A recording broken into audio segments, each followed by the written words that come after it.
High friends, welcome to my channel Susmita ঘোষের খেলাঘর। বন্ধুরা, তোমাদের আমার চ্যানেলে অনেক অনেক সুস্বাগতম। আমার Bengali blog channel daily life Susmita ঘোষের খেলাঘরে আজকে আবার একটা নতুন ব্লগ নিয়ে চলে এলাম। নিশ্চয়ই তোমাদের ভালো লাগবে, আর ভালো লাগলে একটু লাইক কমেন্ট শেয়ার করো, আর যারা নতুন তারা সাবস্ক্রাইব করে দিও। তো দেখো বন্ধুরা, আজকে টোটো করে যাচ্ছি। কোথায় যাচ্ছি? টোটো করে যাচ্ছি বড়মার মন্দিরে, কারণ বড়মার মন্দিরে অনেক দিন পুজো দেওয়া হয়নি। হঠাৎ মনে হলো যেন বড়মা ডাকছে, কতদিন যাইনি। আমি তো বড়মার ভীষণ ভক্ত, তোমরা জানো। তা আজকে বড়মার মন্দিরে যাচ্ছি। দেখো কি রোদ, দুপুরবেলা রোদে কাঠ ফাটছে। আমি চলেছি বড়মার মন্দিরে। তা বড়মার মন্দিরে আগে গেছি, প্রচণ্ড ভিড়। এখন শুনছি ভিড় অতটা হচ্ছে না, আর কোনো ভিআইপি লাইনও নেই। তাই জন্য যাচ্ছি আজকে দুপুরবেলা পুজো দিতে। অনেক দিন ধরেই মনটা খুঁতখুত করছিল যে বড়মাকে পুজো দেওয়া হয়নি। তা বন্ধুরা, আজকে যাচ্ছি। তা চলো, তোমাদের ওখানে গিয়ে দেখা হবে, সব কিছুই দেখতে পাবে।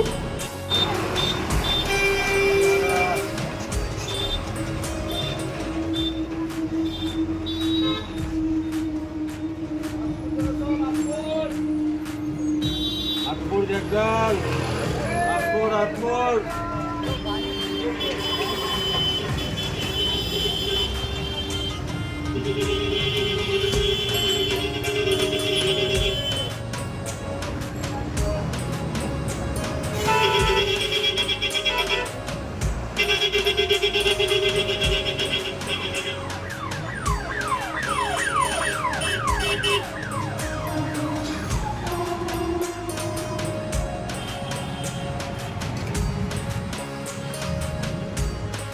তো বন্ধুরা, শ্যামনগর থেকে নৈহাটি অনেকটাই রাস্তা। ট্রেনের এখন ট্রেন নেই বলে বাসও চলছে না, তা আমি টোটো করেই টানা চলে যাচ্ছি। এখান থেকে আর একটা টোটো ধরলাম। তা তোমাদের কি বলবো, কি মারাত্মক গরম, ভাবতে পারবে না। মানে লু বইছে মনে হচ্ছে গরম। আর ঘরে যখন থাকবে তখন বোঝা যায় না গরমটা, তাই না? বাইরে বেরোলে বোঝা যায় গরমটা। ওই বাপ রে বাপ, কী গরম, কী গরম। তা বন্ধুরা, প্রায় আর্ধেকটা রাস্তা চলে এসেছি। এইবার যাব বড়মার কাছে। কিছুটা হেঁটে যেতে হবে, হেঁটে গিয়ে বড়মার মন্দিরে যেতে হবে। এই আকাশি শাড়িটা পরে একটু গরমটা না মনে হচ্ছে কম লাগছে। তা তোমাদের দেখাতে দেখাতে যাচ্ছি। দেখো এখানে কি সুন্দর ভোটের আগে সব দেয়ালের লেখাগুলো আঁকাগুলো কি ভালো লাগছে দেখতে।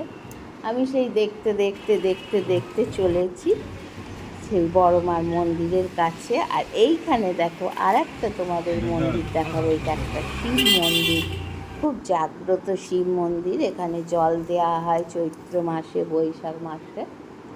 তা এখান থেকে দেখতে দেখতে আমি চললাম। আমি তো একটু বাইরে বেরোলে না বন্ধুরা, আমার দেখতে খুব ভালো লাগে রাস্তা।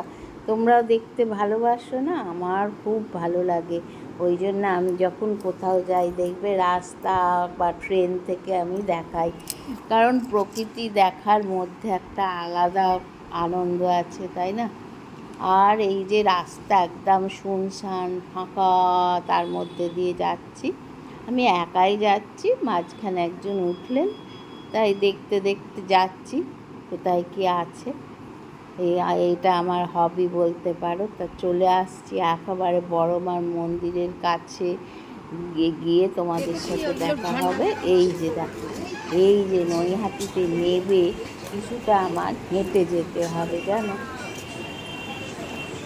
মন্দিরে ঢোকার আগেই একজন ভদ্রমহিলা পরিয়ে দিলেন মাথায় বড়মার যে ওই সিঁদুরের ছাপ। ঠিক আছে, চলো মন্দিরের সামনে চলে এসেছি। এটা হয়তো মায়েরই ইচ্ছা, কারণ অন্যবার আমি মাথায় দিই না। এবারে উনি দিলেন, আর কিছু বললাম না, পয়সা দিয়ে দিলাম। দেখো মন্দিরের সামনে এরম ফাঁকা কোনো দিন আমি পাবো ভাবতে পারিনি। তো তো বন্ধুরা, আগের সেই গার্ডরেল মার্ডরেল রেলিং মেলিং কিচ্ছু নেই। দেখো কি সুন্দর বাঁশের বেড়া দিয়ে শুধু লাইন করা একটা প্রতিমা দর্শনের আর একটা পুজো দেবার। আর কি সুন্দর শান্তিপূর্ণভাবে যে পুজো দিচ্ছি, তোমাদের কি বলবো, এত ভালো লাগছে যে বড়মার মন্দিরে এইরকম ফাঁকাতে পুজো দেবো ভাবিনি। সবই মায়ের ইচ্ছা। মা হয়তো চেয়েছিলেন ভক্তদের কষ্ট হচ্ছে এইভাবে। দেখো এখানটায় পুজো দেওয়ার ভেতরে একদম ঢুকে গেছি। ঢুকে গিয়েও দেখো এই 8-10 জন সামনে, তারপর একটু দড়ি দিয়ে ঘিরছে, আবার তারপরে এত ভালো লাগছে বন্ধুরা, কি বলবো। সবাই শান্তিপূর্ণভাবে পুজো দিচ্ছে এবং সবাই খুশি বন্ধুরা। কি সুন্দর দেখো, ফাঁকায় ফাঁকায় সবাই পুজো দিচ্ছে আর যে যার মনের মতো করে পুজো দিচ্ছে। নাম গোত্র সব ওনারা জিজ্ঞেস করছেন। মানে এভাবে বড় মাকে পুজো দেবো কোনো দিন ভাবতেই পারিনি বন্ধুরা। কি লাইনে দাঁড়িয়েছি, আর ঘন্টার পর ঘন্টা, এবারে 1 ঘন্টাও হয়নি পুজো দেওয়া হয়ে গেল। তা ভীষণ ভালো লাগছে। তোমরাও আসো এখানে, তোমরা পুজো দাও। আমার তো আজকে খুব ভালো লেগেছে। প্রাণ ভরে বড় মার কাছে পুজো দিতে পেরেছি। কোনো ঠেলাঠেলি নেই, কোনো লাইন নেই। সেই 1 ঘন্টা 1/2 ঘন্টা ধরে লাইন আর লাইন। এখানে খুব ভালো পুজো দিয়েছি বন্ধুরা আজকে। কোনো ভিআইপি লাইন নেই, সবাই সমান। নাম গোত্র জিজ্ঞেস করলে নাম গোত্র বলে খুব সুন্দরভাবে সবাই পুজো দিয়ে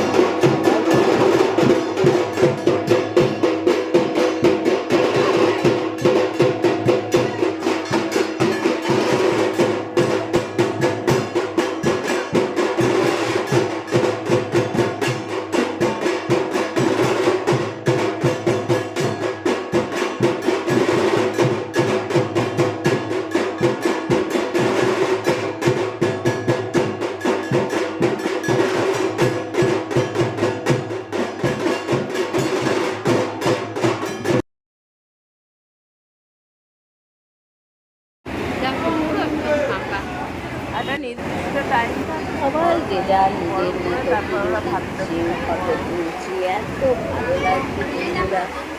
মানে স্বাধীনভাবে মানুষ পুজো দিচ্ছে।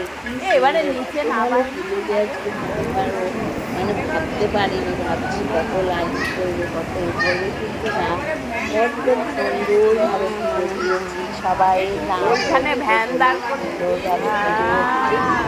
কোনো রকম গণ্ডগোল নেই আর কোনো হতো আগে না। সবাই এটাই তো মার কাছে কাম্য। মার সব ভক্তরা, তাই না? পুজো দিয়ে এইবার বাইরের দিকে যাচ্ছি। চলো কিছু খেতে হবে। আর একটু আরতি দেখারও ইচ্ছা আছে, জানি না কতটা দেখতে পারবো। তা সবাই বেশ পিসফুলি পুজো দিচ্ছে এবং সবার মুখেই এক কথা, ভাবতে পারিনি এত সুন্দর পুজো, এত ফাঁকা ফাঁকা পুজো দেব। তা এটাই ভালো। দেখুন আগে আমি দেখিয়েছি কত গার্ডরেল সামনে সব তুলে দিয়েছে। এখন সুন্দরভাবে মানুষ পুজো দিয়ে বেরিয়ে আসছে। সবাই নাম গোত্র বলে খুব সুন্দরভাবে পুজো টুজো করে বেরিয়ে চলে এলাম। বড় মার মন্দিরও ভীষণ ভালো লেগেছে। তা আমরা আগেও এসেছি জানো তো, বড় মার আমি ভীষণ ভক্ত। কিছু হলেই বড় মার কাছে আগে ছুটে আসি। তা আজও সেই রকম ছুটে এসেছি। বাহারেতে খেতে ঢুকেছি। এখানে দই বড়া লস্যি পাওয়া যাবে। দই বড়া খাবো আর লস্যি খাবো। দেখো বন্ধুরা, পুজো দেওয়া হয়ে গেছে, এইবার খাবো দই বড়া আর লস্যি নিয়ে বসেছি। চলো খাই। খুব সুন্দরভাবে পুজো দিলাম, এত ভালো পুজো দিলাম। তো বন্ধুরা, এখানে আহারে বাহারে ঢুকে একটুখানি বসে বসে গল্প গুজব করছি তোমাদের সাথে। ভীষণ আজ মনটা সন্তুষ্ট হয়েছে। পুজো যে এইভাবে দিতে পারবো এটা কল্পনাও করিনি।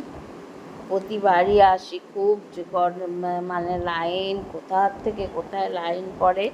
আর আজকে মঙ্গলবার, ভাবতে পারিনি এইভাবে পুজো দিতে পারবো। তো বন্ধুরা এই যে লস্যি দিয়েছে, লস্যিটা খাবো। লস্যিটা খেলে শরীরটা একটু ঠান্ডা হবে, কারণ গরম পড়েছে তো মারাত্মক। কতটা টোটো করে এসছি, আবার একটু কাজ ছিল ব্যাংকে ট্যাঙ্কে সেরে এসছি। তা এত সুন্দর পুজো, 1 ঘন্টার ভেতরে লস্যি না খেলে হয়? লস্যি খাচ্ছি বন্ধুরা। লস্যির পর দেখি আর কি খাই, দই বড়া যদি থাকে খাবো, এই প্ল্যান করে এসছি। তা ভীষণ ভালো লাগছে লস্যিটা খেতে। তো বন্ধুরা এখানে বসে বসে খাচ্ছি লস্যিটা, আর একটা কথাই মনে করছি, যে বলে ধর্ম যার যার, বড় মা সবার। সত্যি কিন্তু মানুষ যে এত বড় মার কাছে দূর দূরান্ত থেকে আসে ভক্তরা, তারা যদি ভালোভাবে পুজো না দিতে পারে তাদের মনটা খুঁতখুত করে, তাই না? আমারও অন্যবার সেইটা হয়, তাড়াতাড়ি বাড়ি যাই দেরি হয়ে গেলে। আর এবারে এত সময় পেয়েছি, বসে বসে ভালো করে লস্যিটা খেয়ে নিলাম। লস্যি খাওয়ার পর এইবার বলছে দই বড়া আছে, দই বড়া খাবো। তো তোমরাও এলে আহারে বাহারে খেয়েও ভীষণ ভালো লাগবে। একদম মন্দিরের কাছেই আহারে বাহারে সব কিছুই, কচুরি টচুরি পাওয়া যায়, মিষ্টি পাওয়া যায়। মিষ্টি আমি একটা খাবো। এই যে বলতে বলতে দই বড়া এসে গেছে, দই বড়া আসছে 50 টাকা। দই বড়াটা খুব সুন্দর বন্ধুরা, কী বলবো, খেয়ে এত তৃপ্তি হলো তোমাদেরকে বলবো, যেন মনে হচ্ছে খাদ্যে গরম পেতে গেল। দই এমন জিনিস, টক দই খেলে যেন মনে হয় আর্ধেক গরম পেতে গেল বন্ধুরা। তা দেখো আমি খাচ্ছি দই বড়া। তা দই বড়া খেয়ে দিই, আর এই তারপরে বাড়ি যাবো একটু। আর পরের দিনের ব্লগে চলবে, তো পরের দিনের ব্লগে আছে আরও নৈহাটির অন্যান্য মন্দির, গঙ্গার ধার সব তোমাদের দর্শন করাবো। আজ এই পর্যন্তই বন্ধুরা, তাহলে আসি, টাটা।